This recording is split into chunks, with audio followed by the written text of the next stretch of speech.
तो दोस्तों, आज के एपिसोड की शुरुआत बेहद भावनात्मक मोड़ से होती है। कहानी वहीं से आगे बढ़ती है जहां सुचित्रा मिहिर के सामने हाथ जोड़कर गिड़गिड़ा रही है। वह उससे विनती करती है कि वह नोएना को जाने से रोक ले। उसे डर है कि इस बार नोएना कोई बड़ा कदम उठा सकती है। सुचित्रा साफ कहती है कि अगर नोएना ने अपनी जान को नुकसान पहुंचाने की कोशिश की तो उसके जिम्मेदार मिहिर होंगे। इसी बीच दृश्य बदलता है और हम देखते हैं कि नोएना अपना बैग लेकर सीढ़ियों से नीचे उतर रही है। मिताली पीछे से उसे रोकने की कोशिश करती है, लेकिन नोएना इस बार किसी की भी बात सुनने को तैयार नहीं है। नीचे आकर वह पूरे परिवार के सामने हाथ जोड़ती है। उसकी आंखों में आंसू हैं। वह शोभा, ऋतिक और पार्थ से भी माफी मांगती है। वह कहती है कि अगर उससे जाने अनजाने में किसी को ठेस पहुंची हो तो वह दिल से माफी चाहती है। उसका इरादा कभी किसी को दुख देने का नहीं था, वह सिर्फ इस घर में अपनी जगह बनाना चाहती थी। नोएना स्वीकार करती है कि वह तुलसी की जगह कभी नहीं ले सकती, न इस घर में न ही दिलों में। वह कहती है कि अब इन बातों का कोई मतलब नहीं, क्योंकि आज के बाद शायद वे कभी एक दूसरे से नहीं मिलेंगे।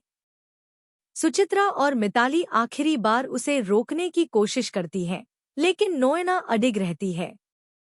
जैसे ही वह घर की चौखट पार करने लगती है, उसे मिहिर के साथ बिताए हुए पल याद आने लगते हैं।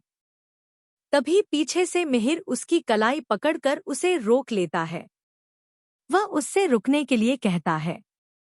नोएना उससे सवाल करती है, किस हक से रुकूं? मिहिर जवाब देता है, उसी हक से जिससे तुम इतने सालों से रुकी हुई थी। लेकिन नोएना अब आश्वासनों से संतुष्ट नहीं है। उसे डर है कि आज रोका जाएगा, कल फिर जाने को कह दिया जाएगा। वह मिहिर को याद दिलाती है कि वह इतने साल सिर्फ उसके शादी के वादे पर रुकी थी। वह साफ शर्त रखती है, अगर मिहिर पूरे परिवार के सामने उससे शादी करने और उसे पत्नी का दर्जा देने का वादा करेगा, तभी वह रुकेगी।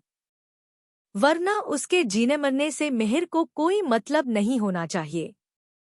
मिहिर दुविधा में पड़ जाता है। उसे तुलसी के साथ बिताए पुराने दिन याद आते हैं, 7 जन्मों के वादे और तुलसी का वह दर्दभरा संवाद जब वह घर छोड़ रही थी।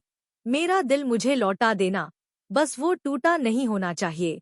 साथ ही उसे तुलसी की वह बात भी याद आती है कि जो उसने उसके साथ किया, वह नोएना के साथ न करे। आखिरकार मिहिर कहता है कि जब तक उसका और तुलसी का कानूनी तौर पर तलाक नहीं हो जाता, वह शादी नहीं कर सकता। तब तक नोएना को इंतजार करना होगा। इतना कहकर वह अंदर चला जाता है। नोएना भी अपनी जिद छोड़कर रुकने का फैसला कर लेती है। दूसरे दृश्य में तुलसी वृंदा से बात कर रही होती है। उसे शोभा के जरिए घर में हुए तमाशे की खबर मिली है। उसे सबसे ज्यादा दुख इस बात का है कि नई बहू सलोनी को अपने गृह प्रवेश के दिन ऐसा माहौल देखना पड़ा। तुलसी को उसकी भावनाओं की चिंता है। जब वृंदा पूछती है कि नोएना के रुकने से उसे कैसा लग रहा है, तो तुलसी कहती है कि उसे अब कोई फर्क नहीं पड़ता। उसके लिए वह रिश्ता खत्म हो चुका है। वह मानती है कि अब तलाक देने का सही समय आ गया है। पहले उसने देव और सलोनी की शादी टूटने के डर से तलाक नहीं दिया था, लेकिन अब जब सच्चाई सबके सामने है, तो यह रिश्ता कानूनी रूप से खत्म होना चाहिए। उसका मानना है कि इससे मिहिर कम से कम नोएना के साथ न्याय कर सकेगा। उधर नोएना भी सुचित्रा से यही कह रही होती है कि अब तलाक में कोई रुकावट नहीं बची। वह 6 साल के इंतजार से थक चुकी है और अब यह फैसला होकर रहेगा। इसी बीच एक भावनात्मक ट्रैक चलता है, गौतम और उसके परिवार का। तुलसी बच्चों के साथ पुरानी एल्बम देख रही होती है। जब बच्चे तस्वीरों के बारे में पूछते हैं, तो गौतम, दामिनी और नकुल की तस्वीर देखकर तुलसी की आंखें नम हो जाती हैं। दूसरी ओर गौतम भी अपने कमरे में वही फोटो हाथ में लिए बैठा है, लेकिन उसके दिल में गुस्सा और शिकायत है। उसे वह दिन याद आता है जब दामिनी और नकुल उसे छोड़कर चले गए थे।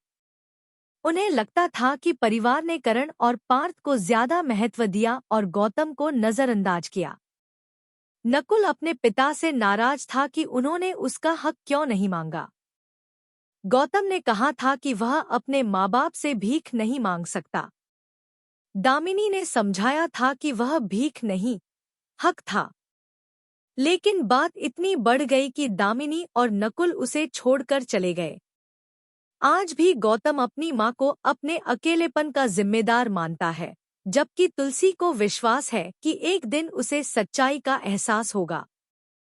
आगे के दृश्य में तुलसी फैक्ट्री पहुंचती है और वहां एक छोटी बच्ची को काम करते देख चौंक जाती है।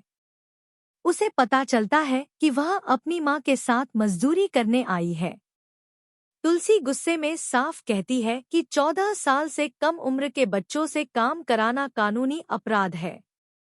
वह उस माँ को समझाती है कि गरीबी मजबूरी हो सकती है, लेकिन बचपन छीनने का अधिकार किसी को नहीं है।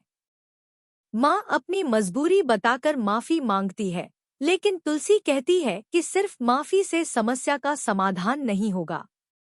उधर नोएना अपने वकील से तलाक की प्रक्रिया तेज करने की बात कर रही होती है। वह जज द्वारा सुझाई गई काउंसलिंग से भी इनकार कर देती है और दोगुनी फीस देने को तैयार है, बस किसी तरह जल्द तलाक हो जाए। फिर एक बड़ा राज सामने आता है। सुचित्रा नोएना को उसके अतीत की याद दिलाती है। फ्लैशबैक में दिखाया जाता है कि जिस रात नोएना ने दावा किया था कि उसने मिहिर के साथ रात बिताई, असल में मिहिर नशे में था और उनके बीच कुछ भी नहीं हुआ था। लेकिन नोएना ने जानबूझकर झूठ फैलाया ताकि मिहिर को गिल्ट महसूस हो और वह तुलसी से दूर हो जाए। नोएना मानती है कि उसने यह सब सोची समझी चाल के तहत किया। उसका तर्क है कि अगर मिहिर ने उस झूठ को सच मान लिया, तो इसका मतलब उनका रिश्ता पहले ही कमजोर था। वर्तमान में लौटकर वह सुचित्रा से कहती है कि यह राज हमेशा के लिए दफन रहना चाहिए। दुनिया को कभी पता नहीं चलना चाहिए कि उस रात वास्तव में कुछ हुआ ही नहीं था। सुचित्रा भारी मन से सहमति में सिर हिलाती है, जबकि नोएना की आंखों में अपनी जीत की चमक साफ नजर आती है। इसी चौंकाने वाले खुलासे के साथ आज का एपिसोड समाप्त होता है।